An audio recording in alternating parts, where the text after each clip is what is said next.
St. Patrick's Episcopal Church.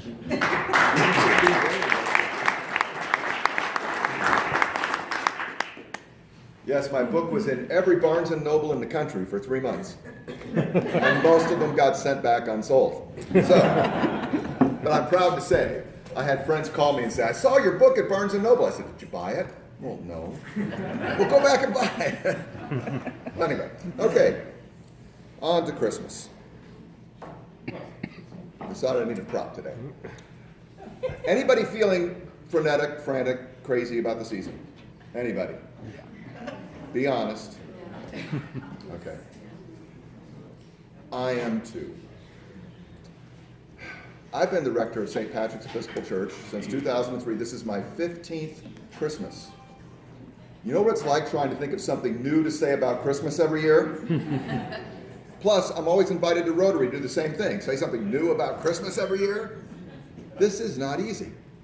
Now, part of my frantic nature is that when it comes to Christmas Eve, I know I'm going to see a whole bunch of people I hardly ever see. You know, it's just the way it is. I'm not making a judgment. There are people who come only on Christmas and Easter. I hired a new assistant rector last year, and she'd only been at the church for 6 months. And when Christmas Eve came, after each service, she said, "Who are these people and why are you hugging them?" Well, I've been there 15 years. I know these people who even come just at Christmas and Easter. I've been there for their baptisms, family weddings, in the hospital with them, and their funerals. So yeah, they come up and give me a hug.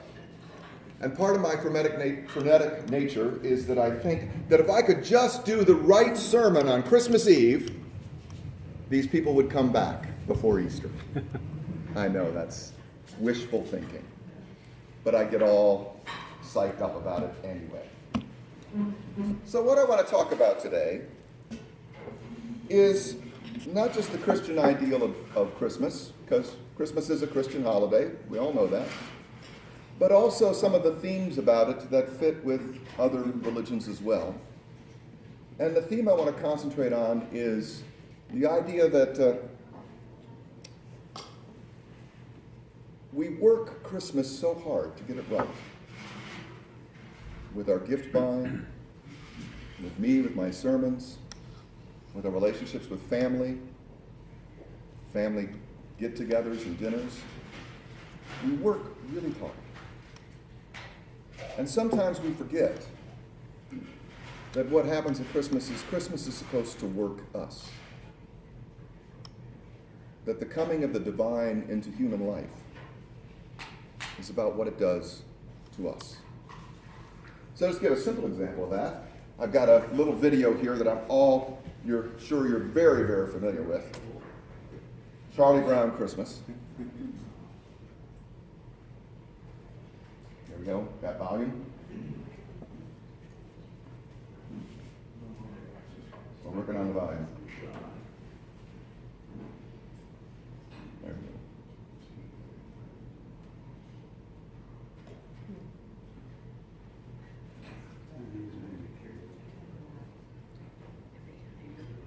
Okay. I guess you're right, Linus. I There we should go. have That'll taken do. this little tree. Everything I do turns into a disaster. I guess I really don't know what Christmas is all about. Isn't there anyone who knows what Christmas is all about? Sure, Charlie Brown. I can tell you what Christmas is all about.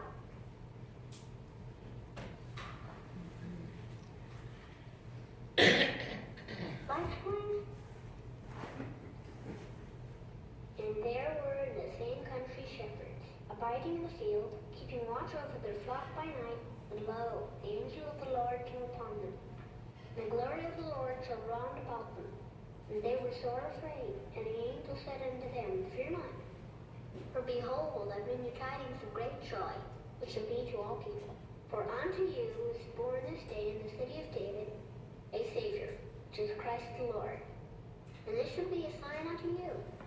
You shall find the babe wrapped in swaddling clothes, lying in a manger. And suddenly there was with the angel a multitude of the heavenly host praising God, and saying, Glory to God in the highest, and on earth peace, goodwill toward men.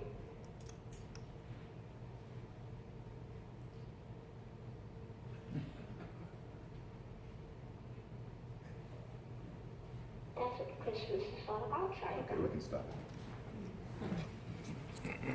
I didn't know this until last year because my assistant pointed it out to me. Oh, really? My assistant pointed it out to me. Did you notice what happened to Linus when he said, the angel said, be not afraid? Anybody? He dropped the blanket. Watching this show for 50 years, never noticed it until my assistant pointed it out to me last year. He dropped the blanket. It wasn't just the story from the past. It was Linus's story. Be not afraid. And so it impacted him, so he dropped the blanket. Even silly things like the story about the Grinch who stole Christmas. His heart grew 3 sizes that day. Something happened to him. Now I'm going to tell you a story most of you have never heard of, because it's from the realm of obscurity in comic strips. How many people are familiar with the comic strip Kudzu? Oh, this is great. Just a couple. This is great. This is great. Kudzu is a comic strip that came out of the South. It was put together by Doug Marlette, who was the political cartoonist for the Atlanta Constitution and then the Charlotte Observer. He was killed in a car crash, unfortunately, in 2007. But from 1979 to 2007, he drew this comic strip called Kudzu. And it was all about the South. And since I have family from Kentucky and Tennessee, oh boy, did this hit home. You know, it's good stuff, if you have any Southern roots at all. The main character is the Reverend Will Be Done. What a name, huh? Will Be Done, my hero, my model for ministry. Well, anyway, the other characters in it are Kudzu Du Bois, who is a 16-year-old boy in Bypass, Mississippi, and his best friend, Nasal T. Lardbottom. So anyway, Kudzu and Nasal get into all kinds of problems, and then they go see the Reverend Will Be Done, and the Reverend Will Be Done helps them out. Well, one year, Nasal T. Lardbottom got in serious trouble at school. He had an attack of hormones. I know, it happens to teenagers. Apparently he did the shimmy on top of the card catalog in the library, and he was sent before student council for his punishment. And the student council decreed that since he had created such an obscenity, he would henceforth have to wear a bag over his head with eye holes cut out and a big H on the bag for hormones.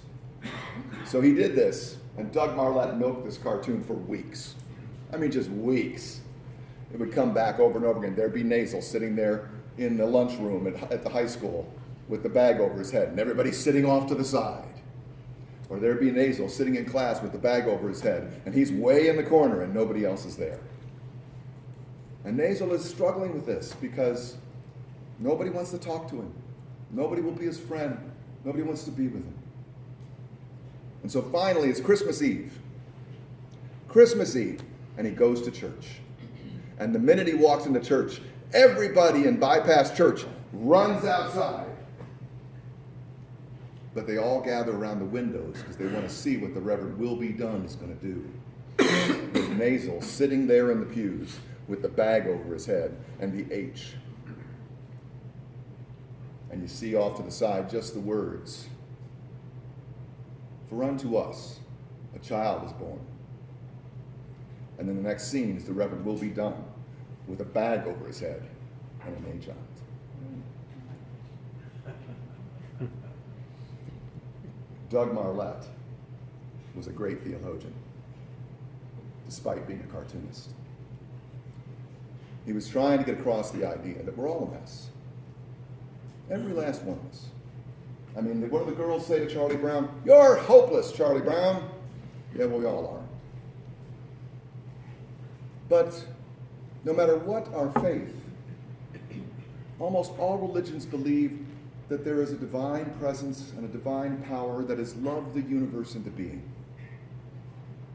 And that same divine power that has loved the universe into being and loved each and every one of us into being desires to be with us and to impact us in ways that make us new. So Christmas is not something we are supposed to work. Christmas is something that works on us. And sometimes we just have to relax a little bit, be calm, not worry so much, and wait to see what the divine presence entering into our lives can do for us. And then that will change us in the way we relate with the world. And that will change the world. We are all a mess, my friends, and we all need a divine presence in our lives. And that divine presence longs to come and be among us. So, I have looked at the end of all the holy books, my friends. I got news for you. God wins. God wins.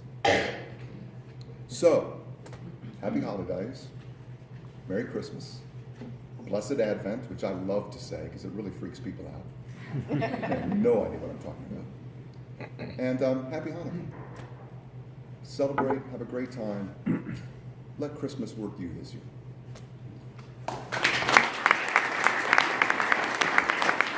Apologies if you hear that on Christmas Eve.